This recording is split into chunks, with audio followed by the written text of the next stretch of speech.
can expect a very interesting, as always, a very interesting performance from the Royal Mint. So I invite Mr. Shane Bissett to come up to the stage. Mr. Shane is Director of Commemorative Bullion and Commemorative Coins and the Bullion issues.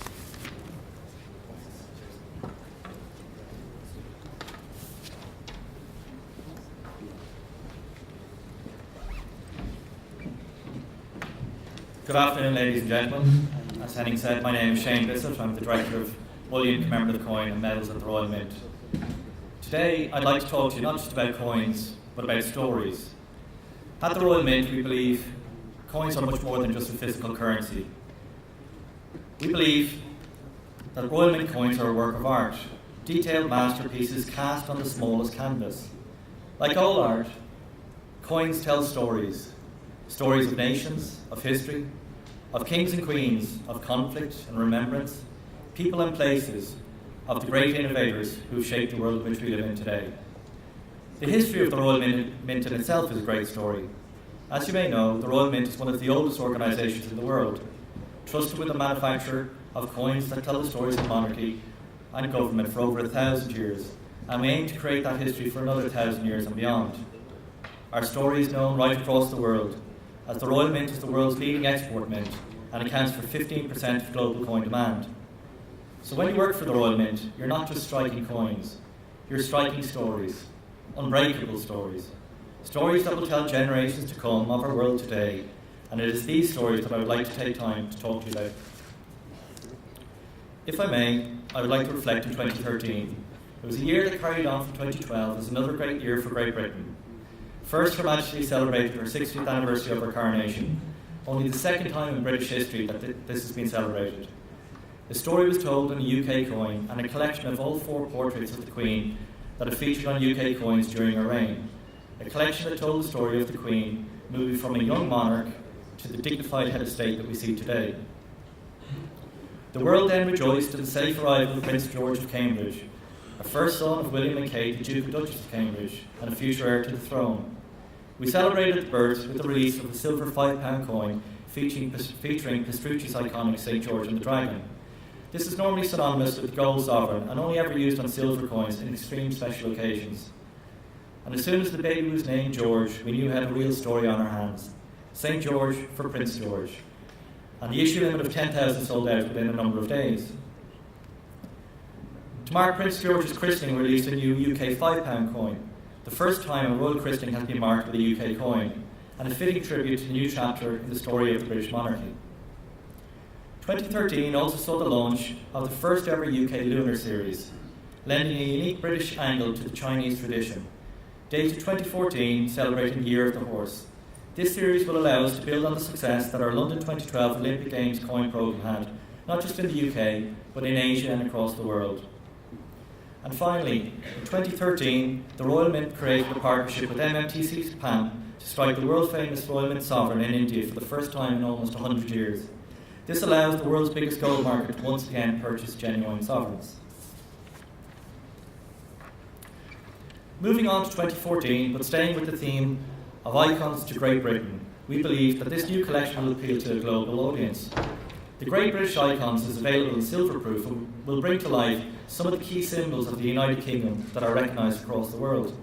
The first 4 coins will focus on the nation's capital, London, and the iconic landmarks of Tower Bridge, Trafalgar Square, Buckingham Palace, and Big Ben and the House of Parliament. We believe that this snapshot of London, the hub of British culture, fashion, government and monarchy, will inspire coin collectors the world over to get this great collection off to a fine start. One of the other United Kingdom's greatest icons is the monarchy, and as such I'm delighted to announce that the launch of a silver continuity collection that tells the story of Her Majesty Queen Elizabeth II from her journey of young princess to the experienced head of state we recognise today. The Princess to Monarch collection begins with the study of Her Majesty's early life and how the events from her pre-accession years influenced the person she later became. 12 stories or events from Her Majesty's life have been selected, and each treated with 2 coins. Each pair will explain the link from an event or an experience in Her Majesty's early life and a corresponding event or an experience later in her reign, combining to form a compelling narrative of Queen Elizabeth II. Staying with the monarchy theme, 2014 also marks the 300th anniversary of the death of Queen Anne. Queen Anne was the last monarch of the Stuart dynasty, and it's not her death in itself that we're commemorating, but it's the story of what she achieved in her life and the lasting legacy of those achievements. For it was during her reign that England and Wales became unified with Scotland, leading to the formation of Great Britain, united under one single parliament in Westminster. This position remains the status quo today, and we see this as a very important coin for 2014, because the story it tells still resonates 300 years later, and will become even more relevant as the tale of 2014 continues.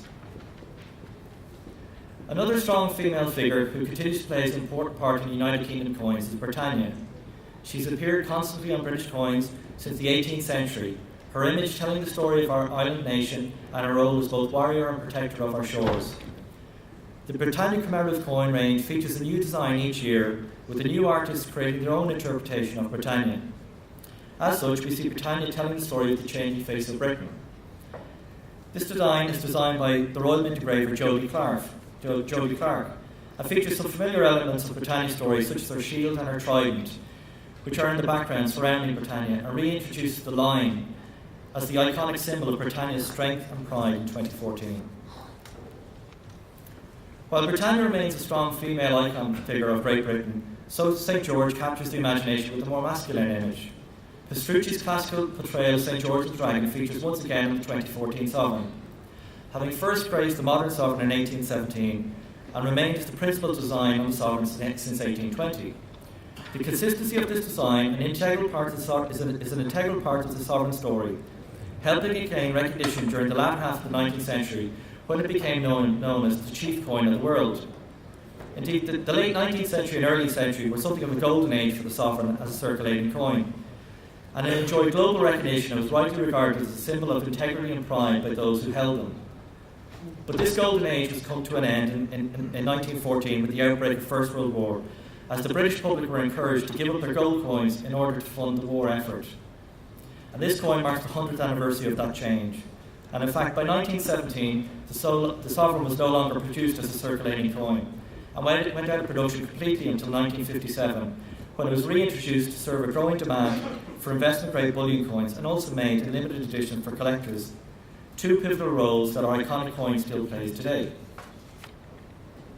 We also felt it appropriate to commemorate the outbreak of the First World War in UK circulating coin, and as such it appears on a new £2 coin, kicking off a 5-year programme that will commemorate the First World War, telling the story from outbreak to armistice. This first of 5 £2 coins, to be released annually up until 2018, starts at the beginning, telling the story of propaganda and the call to arms that dominated the social landscape as the nation geared itself up for war. As well as these annual £2 coins, the story of outbreak of the First World War will also be told on a 5-ounce and kilo coin, both with new bold designs bringing the story to life on highly collectible larger coins. I'm also delighted to announce that the story of the First World War, from outbreak to armistice, will be told by a 6-coin series set, the first of which will be released later on in the summer of this year, covering topics such as the armed forces and support services, great battles, technology, heroes, and finally the social and cultural impact of the war. We believe that these sets will offer the collector a comprehensive journey through the key stories and events that shaped the First World War and influenced the world in which we live in today. I talked earlier about the role that Britannia played as protector of our shores, but she's not been alone in performing this role. Since 1514, Trinity House has tirelessly served the mariner, dedicated to the safety of seafarers, and today continuing to run the lighthouses and lightships that keep our waters and those that use them safe. Countless lives have been saved by this effort of this great British institution, so it is entirely appropriate that in its 500th anniversary of Trinity House, we mark this on the new UK coin, which features the iconic lighthouse that has brought so much comfort and relief and safe passage to the mariners that use our shores and coast. It's now to the constituent parts of the United Kingdom that I turn, as we release the second pair of £1 coins featuring floral symbols of our nation. 2 coins released in 2013 celebrated England and Wales, and in 2014 we tell the stories behind the symbols for which Scotland and Northern Ireland are famous. On Northern Ireland, the 2 symbols shown are the familiar shamrock and the flax plant. Used to make linen, the flax plant is symbolic of the history and importance that the linen trade has to Northern Ireland.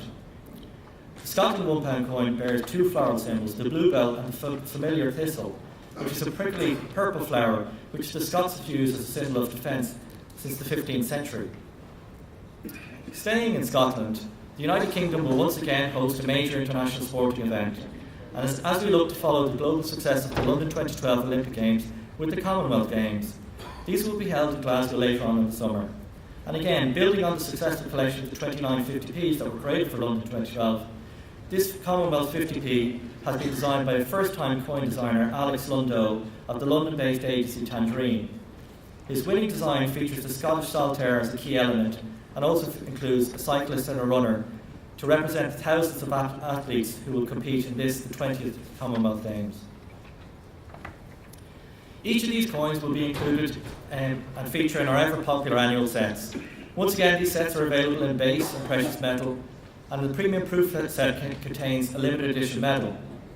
And in precious metals, we're delighted to reintroduce the commemorative only silver set for 2014, and also the highly collectible PA foot set. As an organisation that's over 1,000 years old, we know a thing or two about tradition. And there's one tradition in particular that remains a key focus for the Royal Mint. When a new baby is born, it's been a long tradition to cross a baby's palm with silver, as a way of wishing it health and prosperity throughout its life. Our lucky silver penny is the perfect gift to do that. With updated packaging, the silver penny marks an ideal way to celebrate a newborn for the year to come, and a gift that would last long into the future with them, and stay as their story unfolds throughout their life. A couple of final but significant topics to end with. Firstly, we combine the military and maritime themes I mentioned earlier with that of the fascinating but tragic story of SS Garasopa and her crew. In 1941, SS Garasopa was part of a convoy bringing vital supplies to the United Kingdom in support of the Second World War effort, including some 7,000 tonnes of silver, which was bound for the Royal Mint. However, it was forced to break away from the convoy and was sunk by a single torpedo strike by a German U-boat, and tragically all but one of the crew perished. But the story of SS Garasopa doesn't end there. Having remained upright on the seabed some 3 miles west of Ireland, a salvage firm recently was able to retrieve the silver cargo. And we're delighted to announce that a portion of this silver has been made into quarter-ounce coins, which we will release to the public in 2014. The limited edition coins will feature Philip Nathan's design of Britannia on the reverse, reflecting the maritime nature of the story behind the coin, and the edge inscription will read SS Garasopa, as a tribute to the crew of the ship who bravely lost their life, which sank some 73 years ago. And finally, building on the successful launch of our lunar programme in 2014 with the Year of the Horse, we will continue with the Shenzhou collection into 2015 with a new United Kingdom coin to celebrate the Year of the Ram. We're delighted to announce that this coin has been designed once again by Win Jing Ho, who did such a fantastic job with the Year of the Horse, and as you can see from the initial sketches, promises to continue on that success into 2015. I believe that it is this coin that demonstrates why the Royal Mint coins are known across the world as of the highest quality. And I can't help but recall the words of the Italian engraver who worked for the Royal Mint, Benedetto Prestucci, who said of his competitors, I feel certain to surpass them all. Therefore, the higher any one of them stands, he only elevates me. I'm truly proud that we're maintaining his high standards to this day, and believe that in time, the Royal Mint Lunar Collection will be renowned as one of the finest examples of the lunar series, a true gift of prestige and a figurehead of any lunar collection. So to conclude, I believe that we have a fantastic lineup of themes to tell on Royal Mint coins over the coming year and beyond. I'd like to thank you for taking the time to listen to my presentation, and hope that you and your customers find as much time to enjoy discovering the fascinating stories that the Royal Mint commemorative coins of 2014 did, as we did in creating and striking them. Thank you.